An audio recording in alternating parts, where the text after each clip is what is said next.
We are now 11 games into the season. That feels like a good time to assess what's gone right, what's gone wrong, and think about some numbers. Or maybe it's not. I don't know. We'll figure that out. We'll do it anyway. And we'll talk about the stakes tonight as the Orlando Magic continue their in-season tournament. We'll get to that on today's episode of Locked On Magic.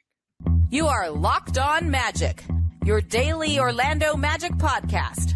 Part of the Locked On Podcast Network, your team every day.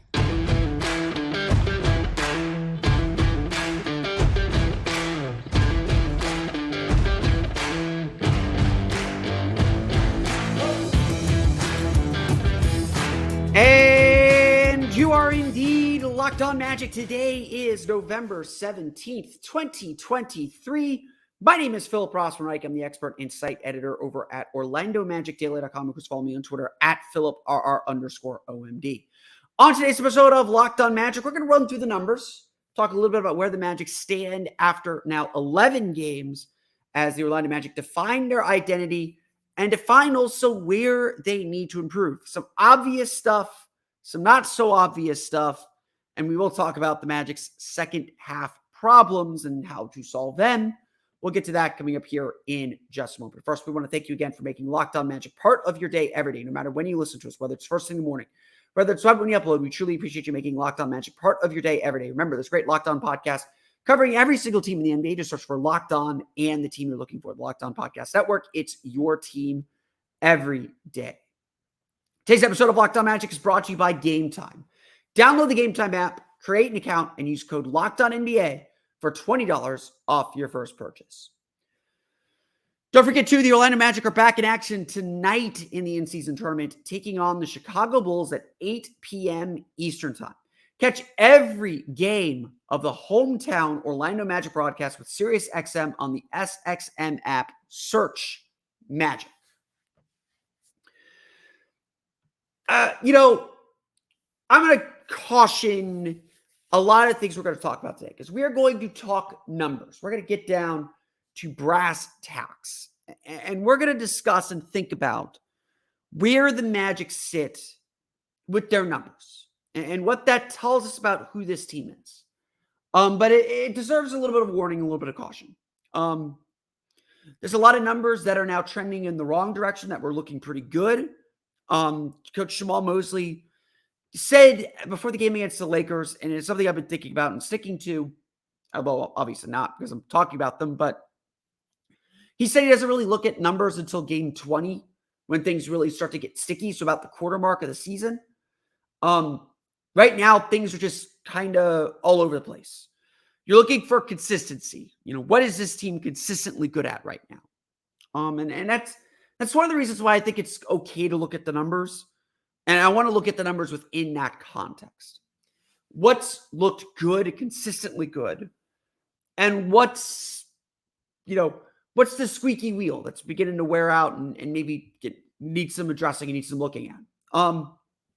I think it's really important that this team is still working to define itself. However, if we're coloring between the lines we're coloring between are starting to get figured out. And that's why I think it's okay to look at the numbers and okay to look at things and say, okay, this is where we stand. And, 11 games isn't a ton, but it's enough for us to get a sense of, okay, this is who this team is. And, I'm probably not going to be sitting here breaking any ground. We're going to talk about second half issues in the second part of the episode. I'm probably not breaking any new ground with some of the things I'm going to be saying and some of the things I'm going to be looking at. Not going to pretend that. But you have to state the obvious sometimes to find a deeper truth or something bigger to latch onto. So let's start there. Let's start with the basics. The Orlando Magic are currently, as we sit here today, third in the league in defensive rating, giving up 107 points per 100 possessions. Sixth in the league in offensive rebound rate, 31.9%. And second in the league in free throw rate, 31.9%. They are 26th in the league in offensive rating, 108.9 points per 100 possession. Still positive net rating, folks. 27th in effective field goal percentage at 50.6%. And 28th in the league in turnover rate at 16.2%. These are your four factors. Offensive rating, defensive rating, effective field goal percentage, offensive rebound rate, turnovers, free throw rate. It's more than four, but those are your four factors. The stats that are likely or typically correlated to winning. And you can see some things develop there. I look at those numbers, and yes, the offense is a major drag. And that is the thing. That is the game right now. Can the Magic score enough to make their defense matter? But it's encouraging me in another way. When I look at these numbers, when I look at the Magic and the things that they need to do to win, second chance points, big. Getting the foul line, big. Getting in the paint, winning the paint, big. When I look at these numbers and the numbers that kind of shoot off of them, I see a team that is struggling exactly where we thought they would struggle. We knew this would be a terrible offensive team. We knew this team was going to struggle to score most nights. And they're bad. Guess what? Newsflash. But what's different between this year's team and perhaps last year's team is that this year's team is elite at something. Yeah, they were a top 5 team in free throw rate last year, but they weren't third in the league in defensive rating overall. They weren't gobbling up offensive rebounds, and a league that is re-stressing offensive rebounds. What's different this year is the Magic are elite at something. They are very, very good at something. And honestly, to me, that's not nothing. Right? Like, that's not something to ignore. That's not something I'm going to dismiss. The Magic are really good at something. And, Steve Clifford, kept things really simple for us. Thank you, Steve Clifford, for keeping things simple. But Steve Clifford used to say, the goal for his teams was we need to be top 10 in the league in defensive rating and top half of the league in offensive rating. If you're elite at something, you have a chance. 8 of the top 10 defenses in the league last year made the playoffs. And so, from a very simplistic place, the Magic are taking steps forward. The Magic are doing things that are going to push them forward. They're going to put them squarely in a place to be successful this year, to accomplish their goals. And I look at these numbers, and I see nothing to dissuade me from that. I see nothing that makes me think, the Magic aren't going to do this. The Magic aren't the team we thought they were, to use the Herb Edwards. So yes, we're going to talk about second half issues and why the Magic are struggling in the second half. Just kind of ponder it a little bit here in a minute, but there are issues. I'm not going to sit here and pretend there aren't. I'm not going to sit here and pretend the Magic don't have a lot of things they need to fix. That for the Magic to get where they want to go, they have to be better at some of these areas they are weak. They have to score more, guys. Period. The offense is way too inconsistent, especially when the chips are down. We're going to get to that in a minute. This team is capable of being more than what they have shown us. As good as 6-5 is, we all see it. This team is ready to do more. This team is capable of more, and we expect them to do more. The standard is rising here. Through 11 games, and we'll do a full quarter review here in a couple weeks. Through 11 games, this team has shown us they can compete every night, and they can put themselves in a position to win every night. Their losses are not because the other team was necessarily that much better than them. there's a lot of things the Magic are doing to themselves that are costing them games. And that's the frustrating part. Like, I don't want to, I see people very frustrated with this team, and I don't want to dismiss that because you're right. But we can take a step back and say, okay, we have come that far. And if there's been anything that's been a success over these first 11 games, it's to say we have come this far to be this good, to think of our team this way. It's an important step. So I'm not going to dismiss anyone who's like, oh, this team should be 8-3. This team should be 7-4. You're not wrong. This team should be 2 or 3 games better. You know, not to say that I think the Magic are going to compete for the top of the East, but the Magic are in the pack. They've done that part of the job. But yes, they can be better. And these numbers certainly suggest that because they are now elite at a few things. They're either really good at something or really bad at something, just looking at the base numbers. Now, there are some things trending in the wrong direction. Points in the paint have been down. I think they're 13th or 14th in the league in points in the paint. You know, there's a few things that they were really good at the start of the year that's starting to fade. Some of that's Wendell Carter being hurt, no doubt about it. Some of it is this young team is settling into who they are. And again, this league is about consistency. And we're still learning how consistent this team can be.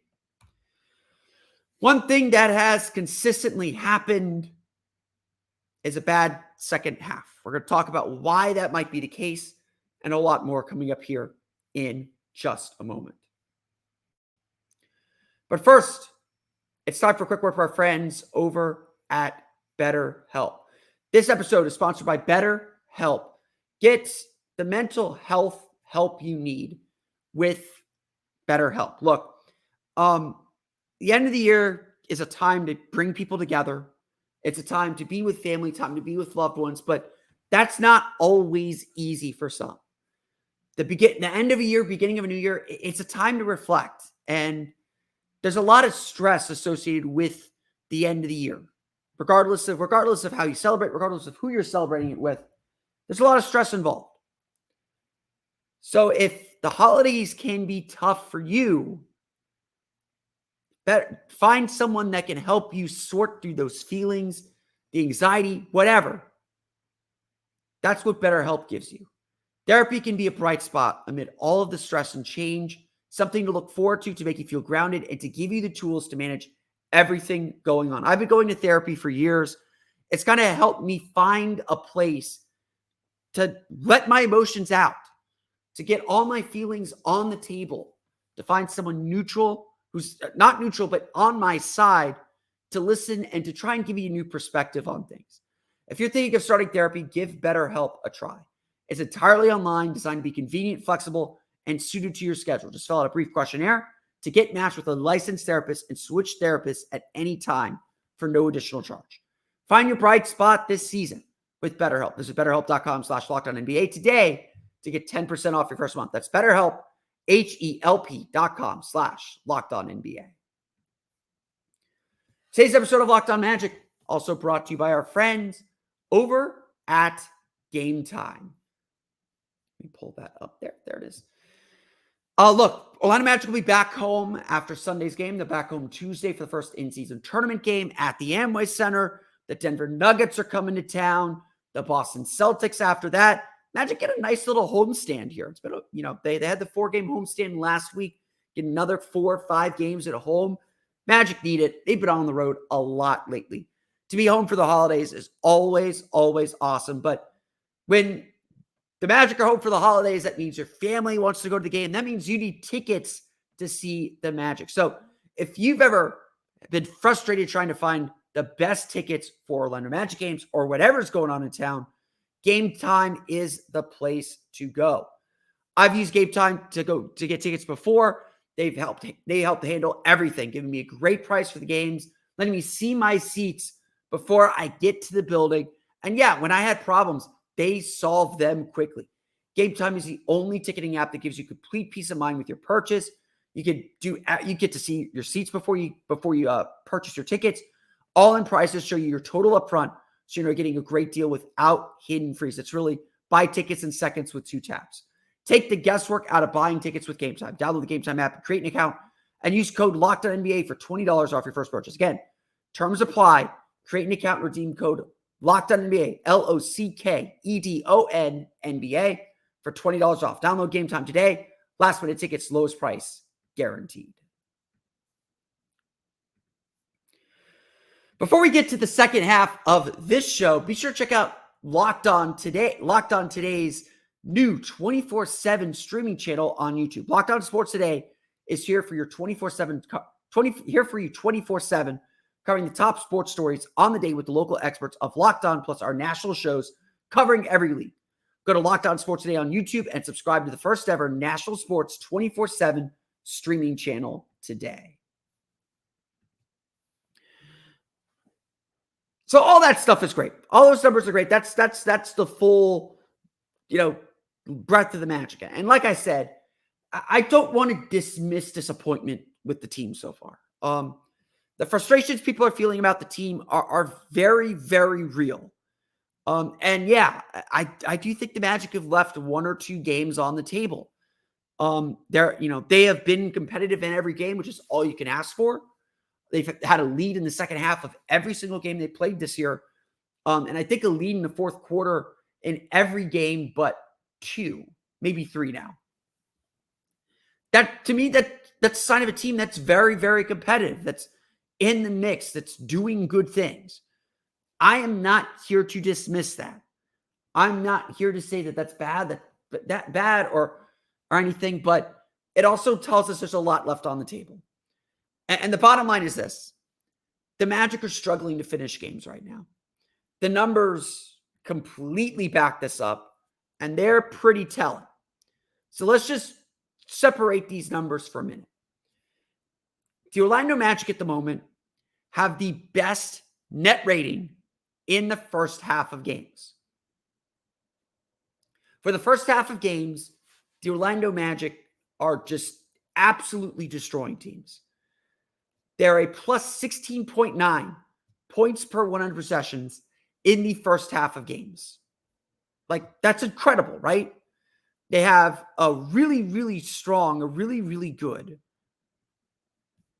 My document here with my stats is not loading for me, so I apologize for that. The Magic have an astonishing 117.6 offensive rating and 100.7 defensive rating in the first half of games. Again, your frustration is valid. This team is good for 24 minutes every game. Not just good, they are elite.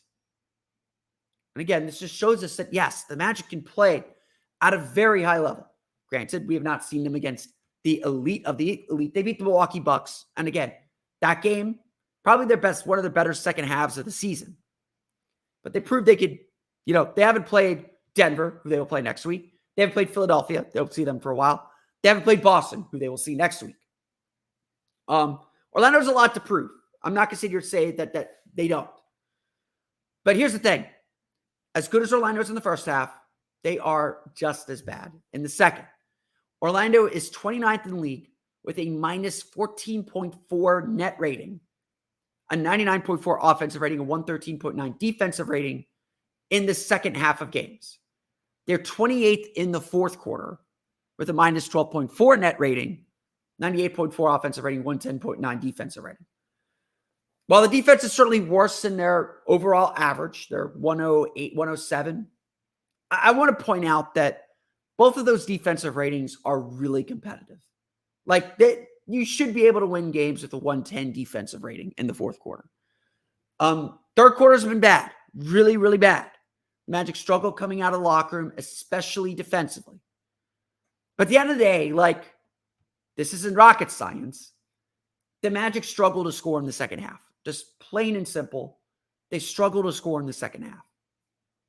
And that's why they are struggling in these games. That's why we feel insecure late in games, because a lot of coaches believe this, and I'm coming around on it too.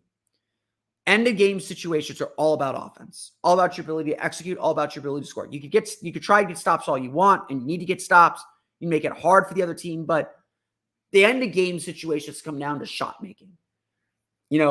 Looking at the last 2-minute report for Wednesday's game, for example, the Magic were up by 8. Franz Wagner gets downhill with about a minute and a half to play, gets to the basket. NBA said on their last 2-minute report that Alex Caruso should have been called for a foul. Franz gets the line, makes 2 free throws. Magic go up 10 with 90 seconds to play. That game's probably over. There's probably no hope for the Bulls to come back. Things turn on making or missing shots. Franz didn't get the foul call, didn't make the shot. Bulls come down, hit a 3. Magic turn the ball over. Bulls hit a 3. You see where I'm going. That's part of the issue. Is when the game gets tight, the Magic they're just not reliable to get quality shots. Now, like, Paolo's had 2 really big game-winning shots. And yes, the NBA said he traveled on the Chicago shot. Can't go back and take it back. Shot's good. We're going to live with it. The Magic have a really great shot maker in Paolo in like one-off situations, but consistently this team is not scoring at the level they ultimately need to. And like everything goes back to that. So why are the Magic struggling in second halves? Is it about adjustments? Sure. There's a lot more Jamal Mosley can be doing to help this team and put them in better spots to be more effective offensively, especially in the second half. Is it inexperience? Absolutely. This team has not really played with the lead very much. The Magic have not chased a lead all season. The Dallas game is really the only game where they were chasing a deficit in the fourth quarter. And again, they got that down to 3 with 5.5 minutes to play before they unraveled in the last 5.5 minutes. The Brooklyn game, they were, again, really bad fourth quarter, but they were down by 2. They've been playing most of the season with the lead. And that's something this team hasn't really done. And so it's not that the Magic lose intensity. It's that other teams are raising their intensity to make up that ground. And the Magic don't quite know how to manage that, especially when teams pressure them a little bit and speed them up. This is where the Magic really miss Markelle Fultz. This is where the Magic really miss not having a true point guard in that starting group.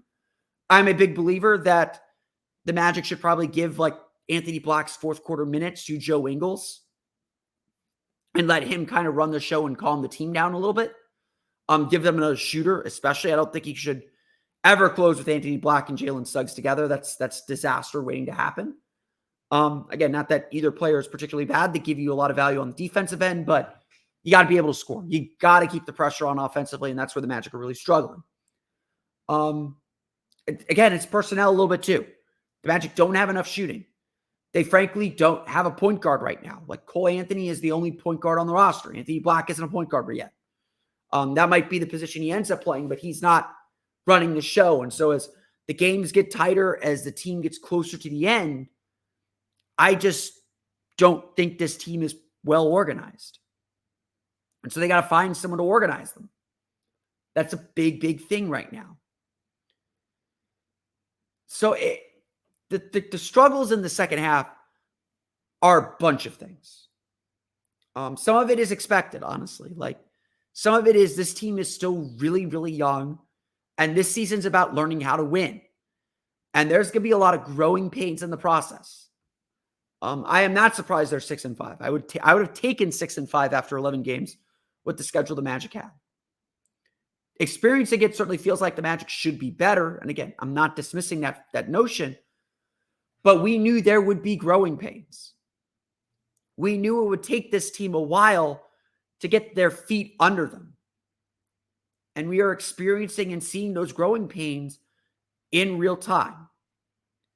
So again, I don't want to dismiss it. I don't want to ignore it. I want to acknowledge it and say, okay, how do we advance this team forward then? But at the end of the day, the Magic have to solve this. And they're only going to solve it by doing it. To be perfectly honest, whatever experience they're gaining, they need to learn these lessons. And honestly, like, that's the real story of these first 11 games. It's okay. We can clearly see this team is better. We can clearly see this team is ready and more capable of winning at a higher level. Now it's about, okay, whatever mistakes you're making, and look, the turnovers are high. Magic's turnover rate this year is lower than it was last year. It's 18.1% this year. It's 16.7% this year. The Magics are turning the ball over less. They're still one of the worst teams in the league at turnovers. And that's got to get better. They got to play the cleaner basketball, the better basketball they're telling us they're trying to play. And that's going to be the story of the season. Reduce those turnovers. I think everything else that's bad right now gets a whole lot better. But it's going to be a process. It's going to take some time. It's going to take some learning. It's going to take some doing. And the Magic doing a good job winning while they learn here. But there's still a lot of work to do. When we come back, we will chat about what's at stake tonight in the in-season tournament. We're going to get to that coming up here in just a moment. But first, a quick word from our friends over at PrizePicks. Daily fantasy can be really, really confusing. You go to some of those other sites and you've got this weird salary cap. You're not quite sure how you score points, and you're going up against all the sharks. You could see them swimming in the water. You're just chum because these guys know what they're doing.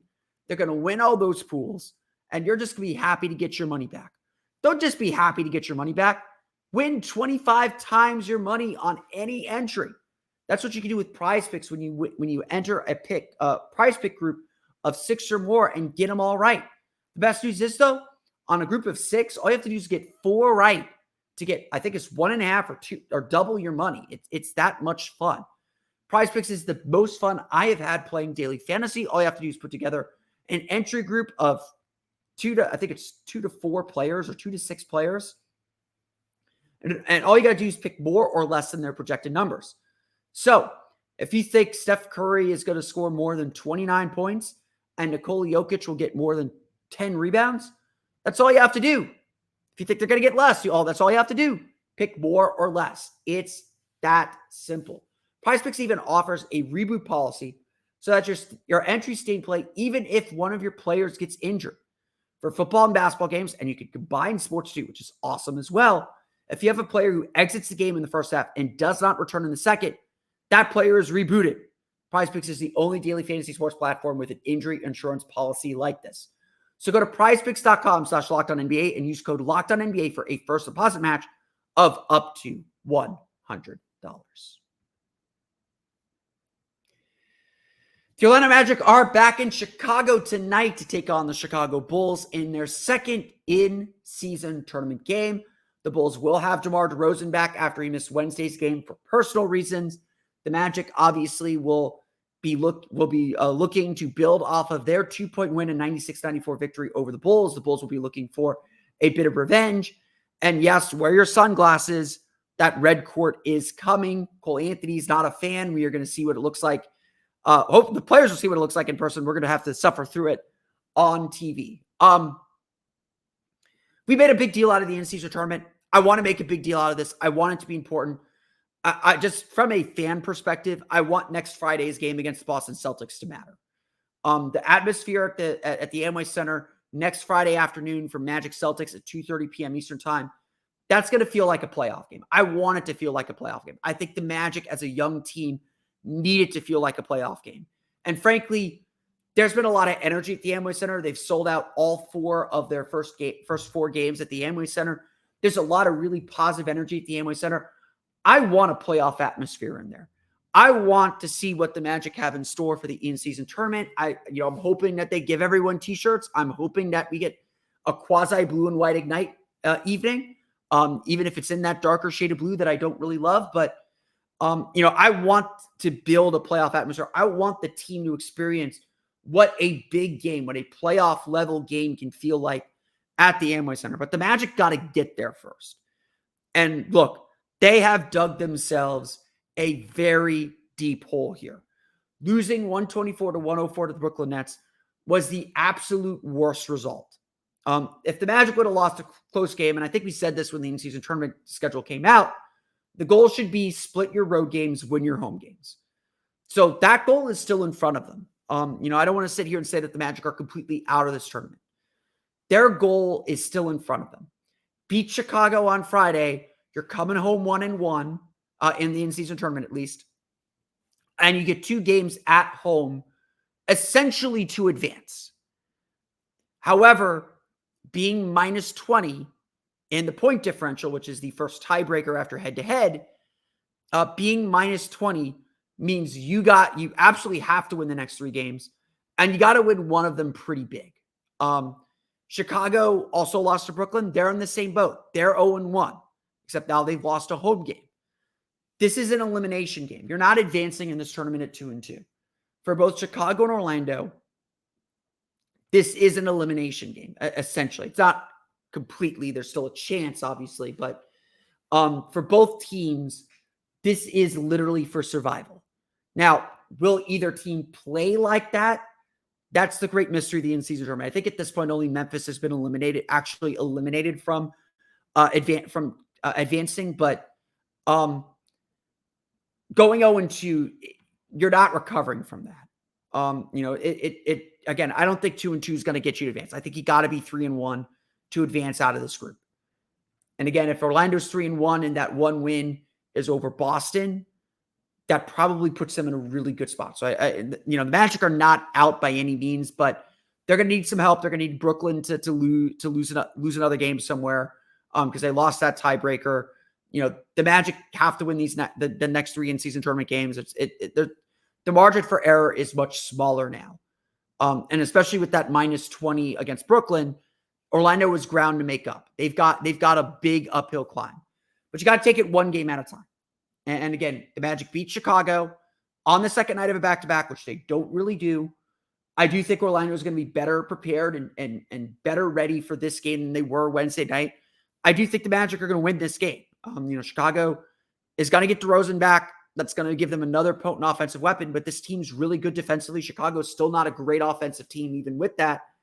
I do think that Orlando is going to be able to push themselves forward and put themselves in a good spot here. But again, they got to get the job done. And I think that's what this in-season tournament is really about. This in-season tournament for the Magic, at least, is about seeing how they respond to pressure. And look, they had a bad night Tuesday night. So I don't want to say that they necessarily succumb to the pressure, but we see a lot of young teams enter the play-in tournament and have that kind of have a bad night, throw out a dud under that pressure. Did the Magic apply pressure on themselves a little bit and they struggle with it? Maybe. So here's redemption time. You're in a game that should be a must-win game. For an in-season tournament game, it's a must-win game. Are you going to rise to the challenge? And that's what I'm most interested in seeing. That's what I want to see from this team, is can they rise to that challenge? Can they save their in-season tournament and put themselves heading home with a chance to control their own destiny a little bit? That's what's at stake here. Chicago must win because they got to go on the road to Boston. They got to go on the road to Toronto still. I think that Toronto game, I think they play at Boston. I want to say they're doing Boston or Toronto Tuesday, and then they play one more game the following Tuesday. We don't know. We're going to learn a lot. And that's the challenge now, is can the Magic rise to the occasion? We don't know that. We don't know that part about this team. As much as I said, we're learning a lot about this team. Playing pressure basketball, must-win basketball, that's not something this team's had to do very much. So I'm very, very interested to see how they respond to that on Friday. Tip-off, again, is at 8 o'clock at the United Center. You can catch that game on the SiriusXM app. Just search for Magic on SiriusXM. But that's going to do it for me today. I want to thank you all again for listening to today's episode of Locked On Magic. Of course, find me on Twitter at @PhilipRR_OMD. Subscribe to the podcast on Apple Podcasts, Stitcher, TuneIn, Himalaya, Google Play, Spotify, Odyssey, and all of them on podcasts to your podcast-enabled listening device. For latest on the Orlando Magic, be sure to check out OrlandoMagicDaily.com. You can find me on Twitter there at OMagicDaily. You can also check out my Patreon page, the Orlando Magic Hub. Check out patreon.com/Orlando Magic Hub. Over there, I looked at a few trade rumors that have been going around and pitched some ideas to find some shooters for this Orlando Magic team. Just to be clear, free agent pool is not particularly good this summer. So it is probably going to have to come in a trade. Magic are going to have to be very, very active and aggressive looking for someone to help this team out. You can find that article up on my Patreon page, patreon.com/Orlando Magic Hub. And of course, I thank you for all your support. Be sure also to check out the new Locked On 24/7 streaming channel on YouTube. Locked On Sports Today is here for you 24/7, covering the top sports stories of the day with the local experts of Locked On, plus the national shows covering every league. Go to Locked On Sports Today on YouTube and subscribe to the first ever national sports 24/7 streaming channel now. That's going to do it for me today. We're going to be back again Friday night, early Saturday morning to chat about the Magic's game against the Chicago Bulls. So until then, for Orlando Magic Daily and Locked On Magic, this has been Philip Rossman-Reich. We'll see you all again next time for another episode of Locked On Magic.